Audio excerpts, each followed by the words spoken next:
Welcome to this NPTEL lectures on robotics. So in this set of lectures, we'll look at the dynamics of serial and parallel robots. So there will be 4 lectures in this content. So first we'll introduce the problem of dynamics of serial and parallel robots. Then we will look at a way to derive the equations of motion using something called as the Lagrangian formulation. In lecture 2, we'll look at examples of equation of motion for a planar 2 degree of freedom robot, 2R robot, and also for a parallel mechanism, closed loop mechanism. Then on third lecture, we'll look at the inverse dynamics and simulation of equations of motion. And finally, we'll look at recursive formulation of dynamics of serial and parallel manipulators. Okay, so let's start.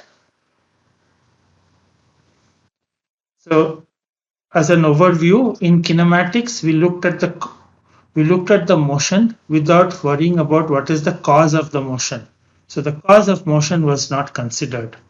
In dynamics, the motion of links of a robot due to external forces and moments are conserved. Okay, so they are the topic of dynamics. The main assumption in these lectures will be that all links are rigid. So basically there is no deformation, there is no flexibility in any of the links. The motion of the links are described by ordinary differential equation, also called equations of motion. If you have flexibility, if you have deformation, then it is no longer ordinary differential equation. Okay? The equations of motion will contain partial derivatives, okay? And then they are PDEs. There are several methods to derive the equations of motion. For example, there is something called as Newton-Euler, there is something called Lagrangian formulation, and then there is Keynes method. Okay, in the Newton-Euler approach, basically we obtain the linear and angular velocities and accelerations of each of the link. Okay, we use free body diagrams. We also use Newton's law, which is F equals ma, and the Euler equation, which relates the torque and the moment of inertia of a rigid body. So torque is related to angular acceleration and angular velocity. In the Lagrangian formulation, we obtain the kinetic and potential energy of each link. Okay, we obtain something called as a Lagrangian, which is a scalar quantity, and then we have to take certain partial and ordinary derivatives. Okay, we have to take ordinary derivatives with respect to time and partial derivatives with what are called generalized coordinates and their rates. In the Keynes formulation, we choose generalized coordinates and speeds. Okay, we obtain something called as generalized active and inertia forces, and then we equate the active and inertia forces. Okay, each of these formulations has its own advantage and disadvantages. There are two main problems in robot dynamics. First is this direct problem. The direct problem states that we need to obtain the motion of the links given the applied external forces and moments. Okay. The inverse problem, we obtain the joint torques and forces required for a desired motion of the links of the robot. So the direct problem involves solution of ODEs. This is also sometimes called a simulation. The inverse problem is required for sizing of the actuators and other components and for advanced model-based control schemes. Okay. So once you solve the inverse problem, we can find the joint torques and forces required to achieve a desired motion. Okay, and hence that helps you in choosing what is the sizes of the actuators. This is also a very important problem.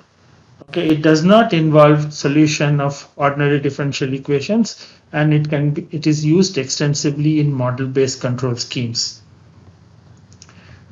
In both of these direct and inverse problem, the computational efficiency is of interest. Okay, so we want to solve this direct and inverse problem in a computationally efficient way. the goal is to develop what is called as ON or O log n algorithms. O here means that the order of the computational efficiency is linearly related to the number of links. Okay, so if say the number of if the computation time is x, if I increase or double the number of links, the computation time will scale up linearly. Okay, it will become 2n. Or if even better, if we can get a log n computational efficiency. Okay, the reason why this is very important is there are now problems in something called protein folding and in computational biology where the number of links or number of protein elements or number of chains is very large. It could be 500, it could be thousands of them. Okay, and hence we need to solve this direct and inverse problem in dynamics very, very efficiently. The dynamics of parallel manipulators is complicated by the presence of closed loops. Okay, so as we have seen till now, in parallel manipulators, there are closed loops, there are constraints, there are which involve the passive joint variables. Okay, so these constraints are typically in terms of directly in terms of the joint variables. Okay, they are algebraic constraints or constraints involving sine and cos of the angles. So these constraints give rise to what are called as differential algebraic equations. And these are normally much more difficult to solve than ordinary differential equations, ODEs. So the first important thing to understand while deriving the equations of motion of a manipulator is this concept of mass and inertia of a link. Okay, so if I have a rigid body in a coordinate system 0 labeled 0, so x0, y0, z0 is the coordinate system attached, reference coordinate system, and we have a point on this rigid body which is at a distance p. Okay, and there is a volume element dv, so dx, dy, dz. So the mass of the rigid body is given by volume integral of rho dv, where rho is the density. Now just the mass is not enough. We also need something called the inertia of a rigid body. So the inertia of a rigid body is nothing but the distribution of the mass. How is this mass distributed? So we have done in undergraduate. So you can have a mass which is a plate, but we can also have a mass which is like an annular with a hole inside the plate. Okay, so the inertia, even though the mass of this plate and with the hole and without the hole is same, okay, but the inertia will be different. So the inertia of a rigid body is given by this inertia tensor, okay, which is with respect to a coordinate system. In this case, 0 denotes that this inertia matrix of this rigid body is with respect to the 0 coordinate system, and it consists of 9 elements. Okay, so ixx, ixy, ixz, but iyx and ixy are same. Okay, so it's a symmetric tensor. So there are only 9 out of these 9 elements, only 6 are independent. So the elements of the inertia tensor can be obtained again by volume integral. So Ixx is the volume integral of y squared plus z squared rho dv. Okay, Ixy is minus volume integral of xy rho dv.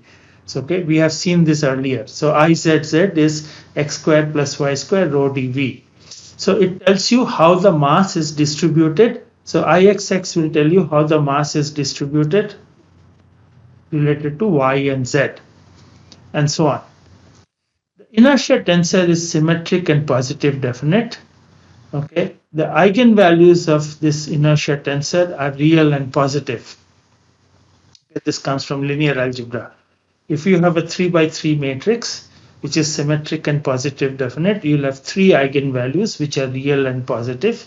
Okay, the 3 eigenvalues are called the principal moments of inertia, and the associated eigenvectors are called the principal axis.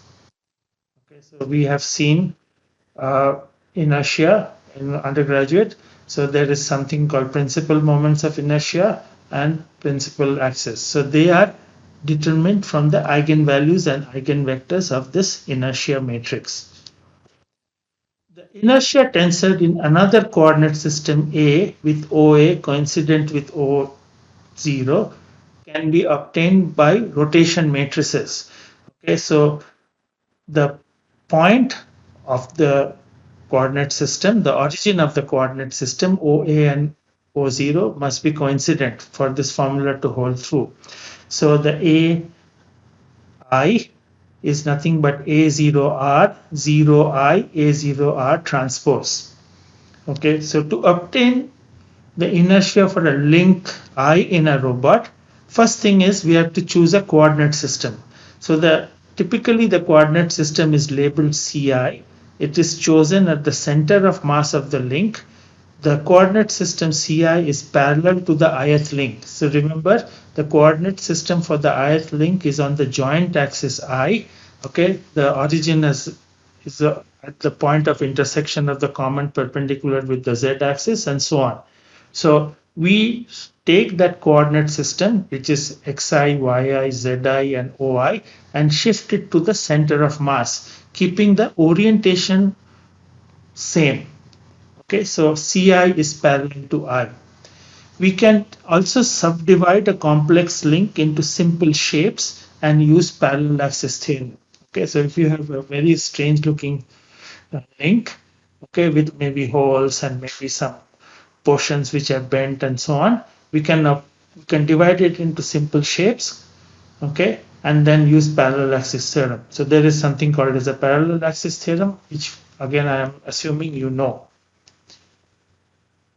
Okay, so with this concepts of inertia, we can now get into the Lagrangian formulation to derive the equations of motion.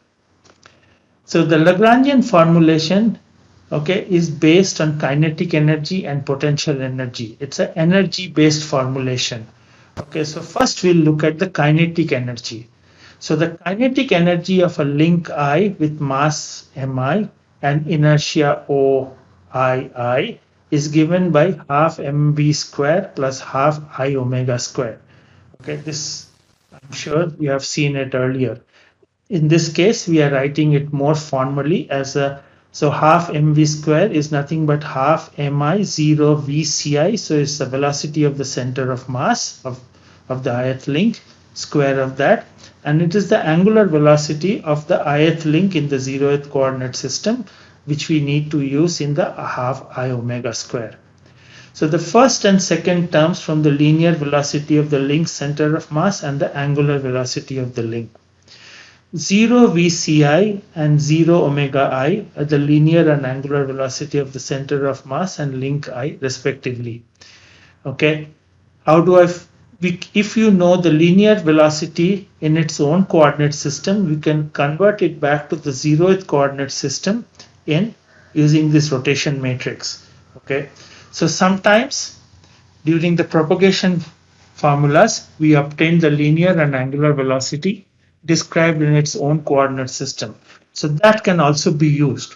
So since kinetic energy is a scalar, you can show that half mi I vci dot I vci and I omega I ci ii and I omega I will also give the kinetic energy of the link.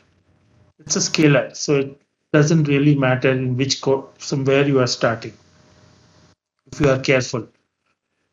So we will use this velocity propagation formulas for serial manipulators. Basically, I omega I is I minus 1 omega I minus 1 pre-multiplied by a rotation matrix added to theta dot along the z-axis. So this is if the joint is rotary.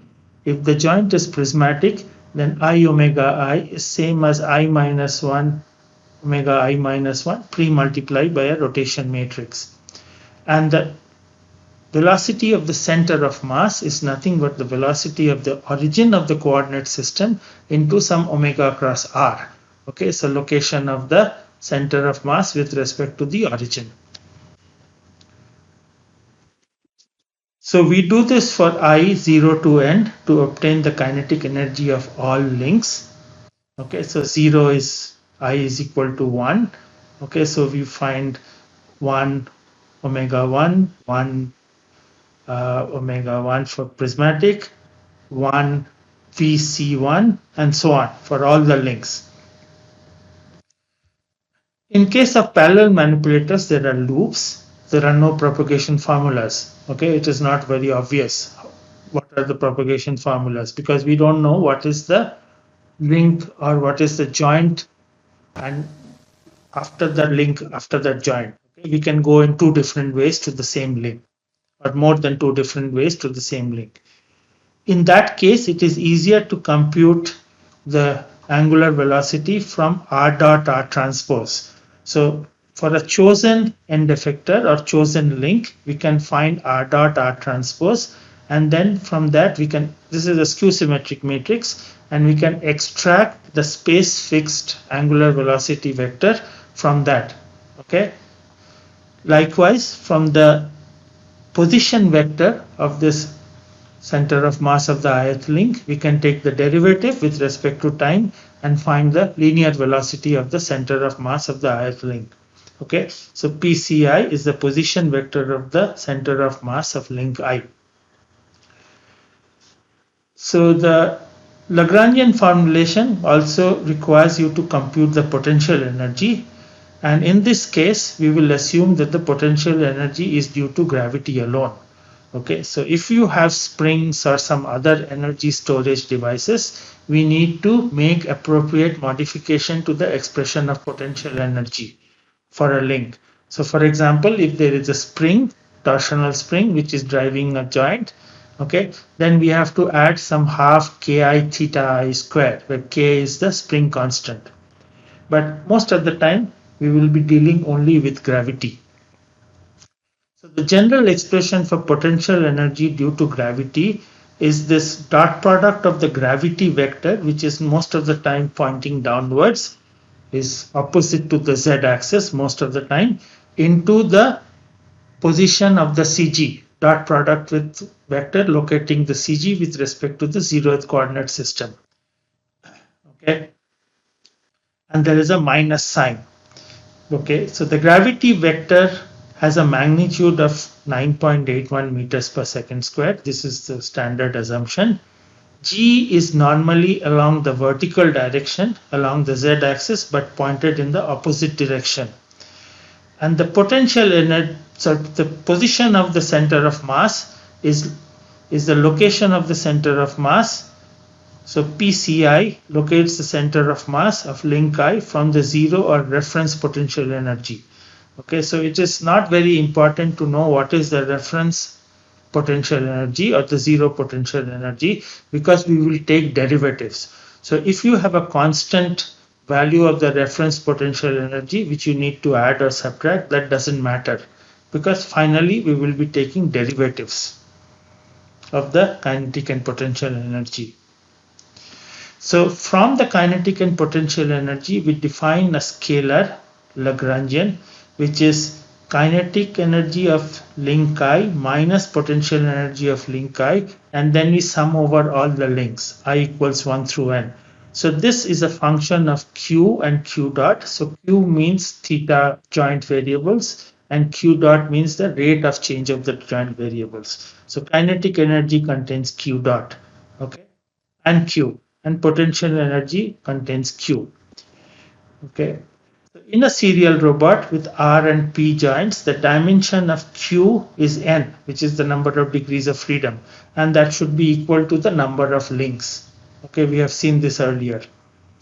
So once we have this Lagrangian, the equations of motion are obtained by following this recipe.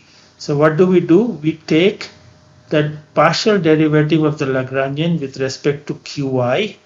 We take the partial derivative of the Lagrangian with respect to qi dot, and then the time derivative of del Lagrangian with del qi dot, and then we equate it to capital Qi.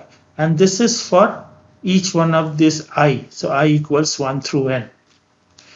The right hand side, capital QI, are externally applied generalized forces. Okay? So if there are forces and moments which are acting on this manipulator, they will be accommodated in this capital QI.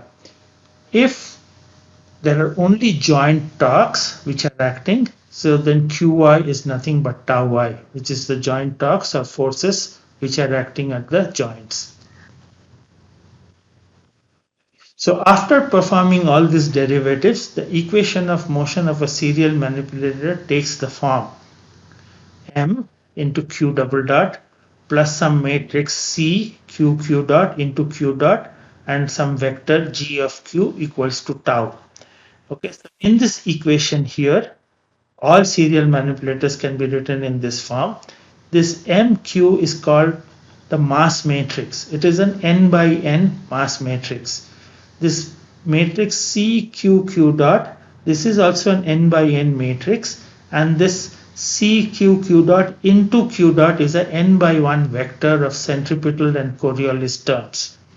Okay, so it contains terms which are quadratic terms of the form qi dot qj dot. Okay, the term gq is called the gravity terms, and it's a n by 1 vector, and torque right hand side is a vector of joint torques or forces. Again, this is n by 1. So it turns out that all serial manipulator equations of motion can be written in the above form.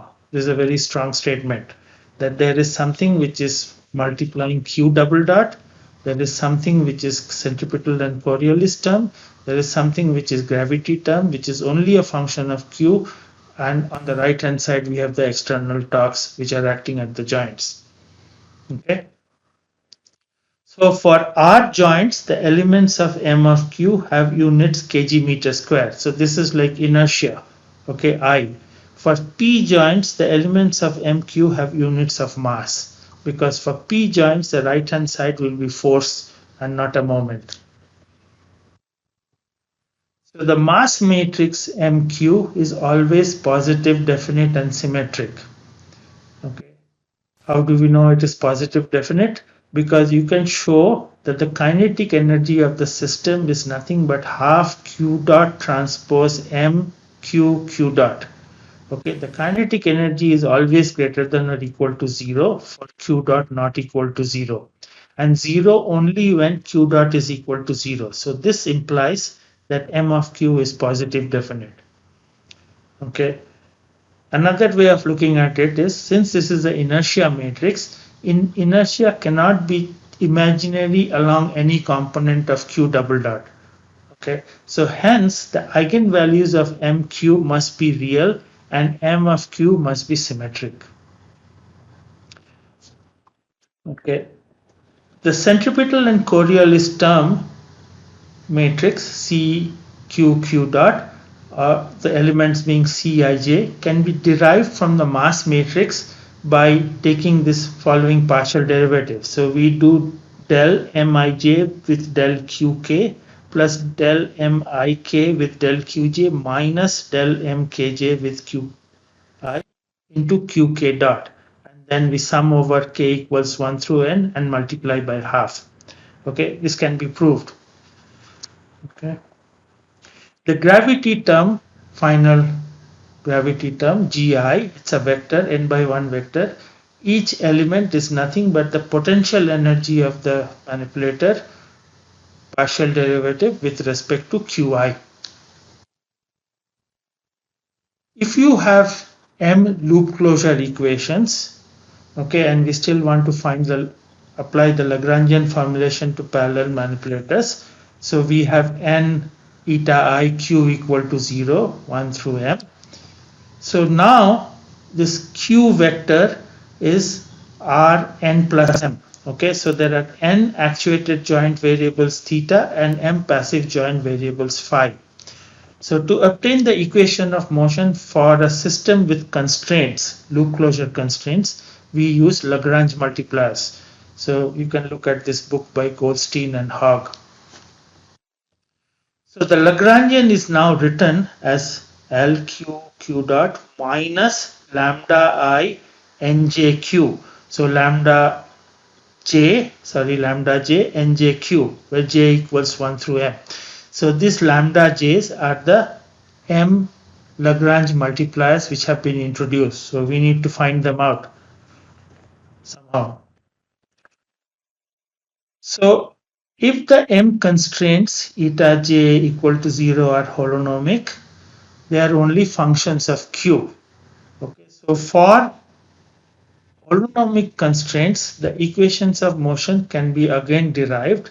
So it is given by d by dt of del Lagrangian qi dot minus del Lagrangian del qi equals to tau I. But plus we have an additional term which is j equals 1 through m summation lambda j partial derivative of this constraint equation nj with respect to qi. So this is a matrix, okay, into lambda j. So in matrix form, this will look like mass matrix into q double dot, Coriolis term, gravity term, torque, plus some psi transpose lambda, where lambdas are the unknown Lagrange multipliers, m of them. This matrix psi q is obtained from the partial derivatives of the m constraint equation with respect to qi. Okay, so we have m constraint equation, we take partial derivatives with respect to q's, meaning partial derivatives with respect to actuated theta and passive phi. And then we basically, remember in parallel robots, we found something called K matrix and K star matrix. So psi is nothing but a concatenation of K and K star matrix. Okay, so remember K star was a square matrix. So del constraint equation, partial derivative of constraint equation with passive joint variables, and K contains partial derivative of the constraint equation with the actuated joint variables. So to determine lambda, we twice differentiate the m constraint equation with respect to time. So if you differentiate eta of j with respect to time, okay,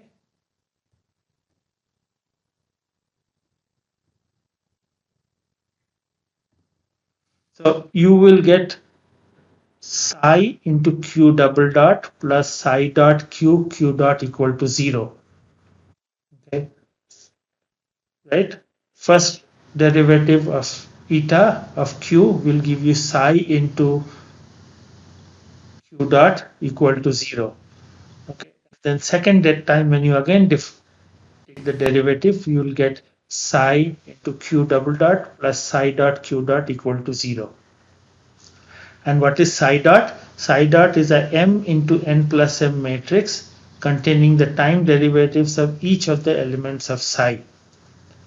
Okay, so since mass matrix is always invertible, I can always write q double dot as m inverse tau minus c q dot minus g plus m inverse psi transpose lambda. Okay, so the equation of motion contains psi transpose lambda on the right hand side. Mq double dot equal to all these terms. So we can find q double dot. So why is the mass matrix always invertible? Because it is symmetric and positive definite. Okay, it is positive definite. That is enough to make it invertible. We can now substitute q double dot, which is obtained from this expression, back into this expression which we obtained when we differentiated twice the constraint equations. Okay, so then you will have psi into this whole quantity here plus psi dot q dot equal to 0. Okay, so what do we have as the unknown in this expression? Lambda. Okay, and hence we can find out lambda as psi m inverse psi transpose the whole inverse plus psi dot q dot plus psi m inverse tau minus c q minus g. Okay, a little bit of algebra will show you that this is indeed correct. And then we can substitute lambda back into this equation. Okay, and we get the equation of motion, which is mq double dot is equal to f minus psi transpose psi m inverse psi transpose whole thing inverse into psi m inverse f plus psi dot q dot, where f denotes tau minus cq minus g. Okay, so what have we done? A lot of maths, but the basic idea is that we have some constraint equations, which are m of them, which we obtain after taking the twice differentiating the m constraint equation, we get this matrix equation. We also have the matrix equation corresponding to the equations of motion. So what are the unknowns? Lambda is an unknown. Okay, and we solve for this lambda from the second equation, substitute back into this equation, and then we can derive the, so basically we have eliminated lambda. Okay, so now let's take a little bit look at this equation. If it was a serial robot, okay, then we had just mq double dot is equal to tau minus cq dot minus g. Okay, now due to all this constraint equation, we have this additional complicated terms. So the mass matrix M is now n plus m into n plus m. It's a positive definite symmetric matrix. The centripetal and Coriolis terms are also n plus m cross 1 vectors. Okay, psi transpose lambda has the units of torque or force. Okay, so that we can see here. So psi transpose lambda is added to right hand side with torque. So it will have units of the joint torque or the joint force which is being applied externally. You can show that the work done by constraint forces, okay, which is psi transpose lambda transpose q dot, or basically this constraint forces dot q dot, will be this. Okay, and psi into q dot is 0. Okay, so psi into q dot is 0. So hence the work done by these constraint forces is 0. Okay, so there is a set of forces or torques which are occurring due to the constraint equations, and the work done by those is 0. It is often useful to obtain the constraint forces and torques for mechanical design of the joints. Okay, so although the forces are not doing any work, constraint forces, but they have to be resisted. So if you have a bearing, okay, which is at one of the joints, I need to know the radial forces and other forces which are not contributing to the energy, but I still need to design the bearing. So I need to know what are the forces. So this psi transpose lambda are the constraint forces, okay, and we can evaluate them to do design later on. Most multi-body dynamics software packages, for example Adams, will compute and provide the constraint forces and torques. Okay, something similar is done in this package called Adams. So not only it will give you the equations of motion, okay, it will involve the torques and forces which are causing motion, but it will also tell you what are the constraint forces. In mobile robots and few other mechanical systems, the constraints are non-holonomic. Okay, so what is meant by non-holonomic? The constraints are functions of both q and q dot. Okay, more importantly, these functions are non-integrable, so you cannot get rid of the q dot. So once you have a function of q and q dot equal to 0, okay, not eta of q equal to 0, that is holonomic constraint. This is a non-holonomic constraint when you have both q and q dot occurring and non-integrable. So what it means is they restrict the space of q dot but not the space of q. So certain q dots are no longer independent. Okay. So now the constraint forces can also be explicit functions of time. Okay. The Lagrangian formulation for such systems, okay, with general constraints in the so-called Pfaffium form, phi of t psi q dot of t, can also be obtained. So what do? We differentiate once this equation, so you get psi q double dot plus psi dot q dot plus phi dot of t. So remember, this term is only a function of time. This term is a function of q's, joint variables. So now the equations of motion can be derived. Basically, you again find mq double dot, we substitute q double dot here and obtain the Lagrange multipliers, and then resubstitute back the Lagrange multiplier into the equations of motion, and you will get mq double dot is equal to f minus psi transpose psi m inverse psi transpose inverse, this term. The only difference is now we have some phi dot of t, okay, which is coming from this derivative here, and lambda is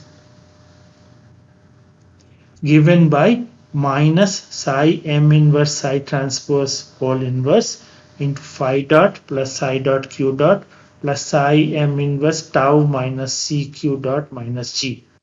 Okay, so this is the expression for lambda. So once you solve the equations of motion, once you find q as a function of time and q dot as a function of time, and if you are given this phi as a function of time, okay, then we can substitute back in this expression and find lambda. So in summary, the equations of motion for a serial or a parallel manipulator and any multi-body system with even with non-holonomic constraints can be obtained using the Lagrangian formulation. Okay. So we can compute the kinetic energy. We can always compute the kinetic energy of each moving link, sum it over, and get the total kinetic energy. We find the potential energy of each link and then sum it over and get the potential energy of the system. And then Ke minus Pe is the Lagrangian for the system. Okay. The equation of motion obtained using Lagrangian formulation does not contain friction or any other dissipative term. Okay. Remember, we don't have any formulation for friction. And that is because the Lagrangian formulation originally is only for conservative systems. Okay. But we must have, or we must need to accommodate friction somehow. So in the Lagrangian formulation, we just add friction in an ad hoc manner in the right hand side. Okay, so we had tau is equal to mq double dot cq dot gq. We add a friction term which could be a function of both q and q dot. Okay, so this friction term looks symbolically similar, but they have completely different meaning. Okay, so this friction term is a dissipative term. Okay, whereas this Coriolis term is not a dissipative term. Typically, this friction term will be a constant, which is the Coulomb friction, and maybe a term proportional to q dot. This is called viscous damping. Okay, so we just add it to the right hand side. So for each equation of motion, we have, for each joint, we add a Coulomb term and a viscous damping term. Equations of motion also do not contain any effect of flexibility, backlash, or other unmodeled dynamics. Okay, remember, in a robot, we can have flexible links, we can have backlash at the joints because there is a gearbox, and it can bend, and you can have some other unmodeled dynamics. Okay, those are not part of the equations of motion derived using the Lagrangian formulation. Okay, let's continue.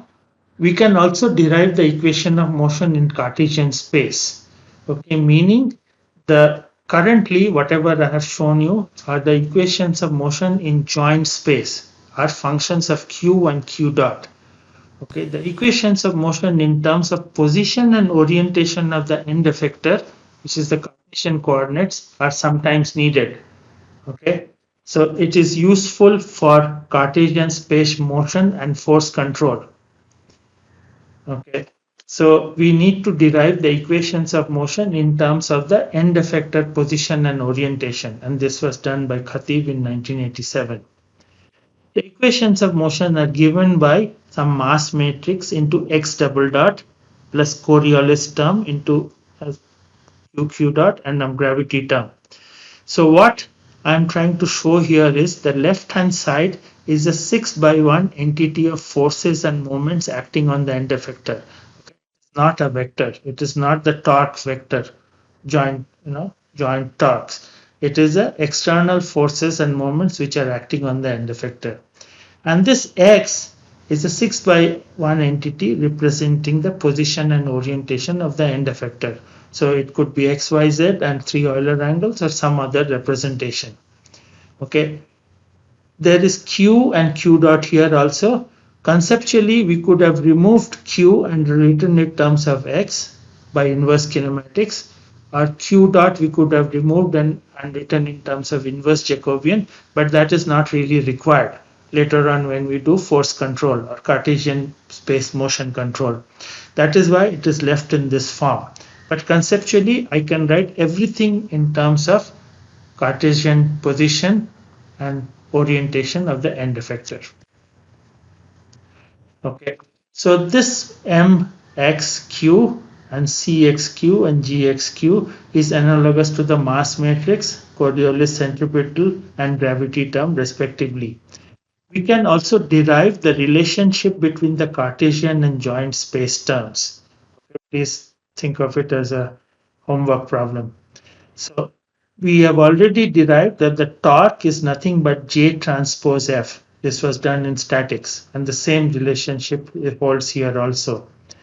The Cartesian mass matrix, which is on the left hand side, is related to the joint space mass matrix by J transpose inverse into J inverse. The Coriolis term also now will include J inverse transpose, okay, and J inverse. Okay, and the gravity term is again nothing but J inverse transpose into the gravity term obtained in joint space. So JQ minus T denotes the inverse of JQ transpose. Okay, why do we get JQ transpose? Basically, again, remember in the torque and joint torques and joint forces are related by J transpose, and that is sort of will carry through when we derive the mass matrix Coriolis term, the gravity term in the Cartesian space.